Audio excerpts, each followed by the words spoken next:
प्रिय छात्रों, नमस्कार।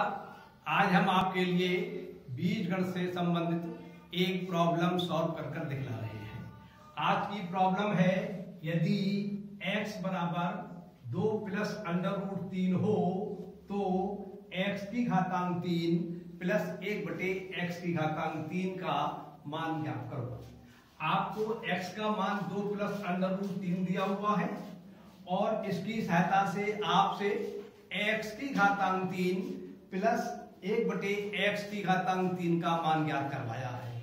तो इस प्रॉब्लम को सॉल्व करने की एक विधि तो ये है कि मान लीजिए आपको x की घातांक 3 प्लस 1 बटे x की घातांक 3 का मान ज्ञात करना है, तो x का जो दिया मान है वो यहाँ पुट कर दीजिए और यहाँ पर आप पुट कर दीजिए और तो आपको फल प्राप्त हो जाएगा 2 प्लस अंडर रूट 3 की होल घातांक 3 प्लस 1 बटे 2 प्लस अंडर रूट 3 की होल घातांक 3, और इसको फिर आप सॉल्व करिए तो आपको रिजल्ट प्राप्त हो जाएगा। लेकिन जब आप इस विधि से करेंगे तो आपको बहुत ही परिश्रम करना पड़ेगा और हो सकता है कहीं गलती भी हो जाए। साथ ही साथ परीक्षाओं में इतना समय नहीं होता है कि इस प्रकार से प्रॉब्लम को किया जाए।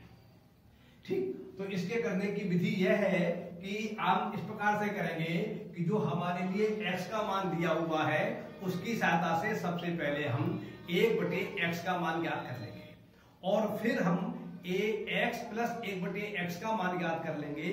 फिर उसके बाद प्रश्न को आगे हल करेंगे, तब प्रश्न हमारा बड़ा आसानी से हल हो सकता है। तो देखिए, दिया है x बराबर 2 प्लस अंडर रूट 3, तब हम 1 बटे x का मान ज्ञात करना चाहते हैं, तब 1 बटे x बराबर होगा 1 बटे 2 प्लस अंडर रूट 3। इसमें हर में जो संख्या है वह अपर में संख्या है।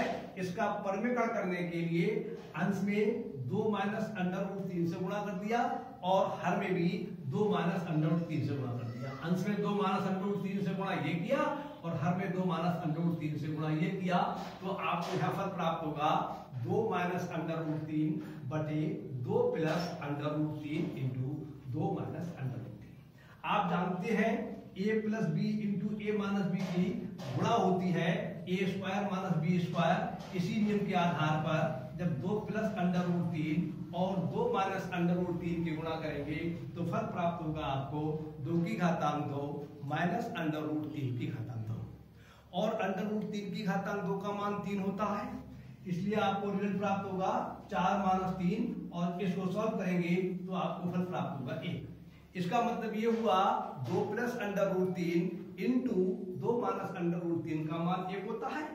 तो हर में जो हमारे ये 2 plus under root 3 into 2 minus under root 3 लिखे हुए हैं, तो हर में इसके स्थान पर 1 प्राप्त होगा, वह हर में लिखा नहीं जाएगा क्योंकि हर में प्रायः 1 लिखा नहीं जाता है। ठीक है ना। और अंश में जो आपके ये बचे 2 माइनस अंडर रूट 3, ये पैसे के पैसे लिखे रहेंगे, तो आपको फल प्राप्त होता है 1 बटे x बराबर 2 माइनस अंडर रूट 3। अब इसकी और इसकी सहायता से जो x का मान दिया हुआ था वो और जो 1 बटे x का मान जो निकाला हमने वो, उसकी सहायता से पहले हम x प्लस 1 बटे x का मान ज्ञात करेंगे। तो अब हम x प्लस 1 बटे x का मान ज्ञात कर रहे हैं, तो x का मान हमने पुट करा 2 प्लस अंडर रूट 3 और 1 बटे x का मान रखा यहाँ पर हमने 2 माइनस अंडर रूट 3। ये पॉजिटिव के अंडर रूट 3 है, ये नेगेटिव के अंडर रूट 3 है, ये कैंसिल हो जाएगा, तो हमारे लिए रिजल्ट प्राप्त होता है x प्लस 1 बटे x बराबर 4। इस प्रकार से हमारे लिए x प्लस 1 बटे x का मान 4 प्राप्त हो जाता है। अब एक सर्वसंख्या होती है, एक सूत्र होता है जिसकी सहायता से आप इसको आसानी से हल कर सकते हैं। आप जानते हैं x की घातांक 3 प्लस 1 बटे x की घातांक 3 बराबर होता है x प्लस 1 बटे x की होल घातांक 3 माइनस 3 इंटू ब्रैकेट में x प्लस 1 बटे x।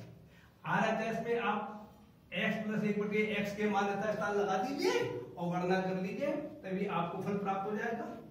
तो यहाँ पर जब मान लगाएंगे हम x प्लस 1 बटे x का, तो फल प्राप्त होगा 4 की घातांक 3 माइनस ये आ जाएगा, 3 सूत्र के आ जाएंगे और इसके स्थान पर x प्लस 1 बटे x का मान लगाएंगे 4, तो 4 ये प्राप्त हो जाएगा। RHS को सिंप्लीफाई करेंगे तो 4 की घातांक 3 बराबर 64 होता है, 64 ये आ जाएगा, और 3 और 4 की गुणा 12 होती है, 12 ये आ जाएगा, बराबर का चिन्ह आ जाएगा। तो आपको रिजल्ट प्राप्त होता है x की घातांक 3 प्लस 1/x³ बराबर 64-12 और 64 मान से आप 12 जब घटाएंगे तो आप RHS में आपको प्राप्त होगा 52। इस प्रकार से आपको लिमिट प्राप्त होता है x³ प्लस 1/x³ बराबर 52। तो इस प्रकार से जो है आसानी से सॉल्व हो जाता है। आप इस बात को समझने का प्रयास कीजिए, आपकी समझ में आ जाएगा। प्रश्न जो जिस टेक्निक से होते हैं वे उसी टेक्निक से आसानी से पढ़ते हैं, आसानी से हो सकते हैं। दूसरी तरीके से करेंगे तो कभी कभी आपको काफी परिश्रम करना पड़ेगा। आप समझने का प्रयास कीजिए, आपकी समझ में आ जाएगा। अभी प्रश्न पूरा होता है, मैं अपनी बात समाप्त करता हूँ। नमस्कार, धन्यवाद।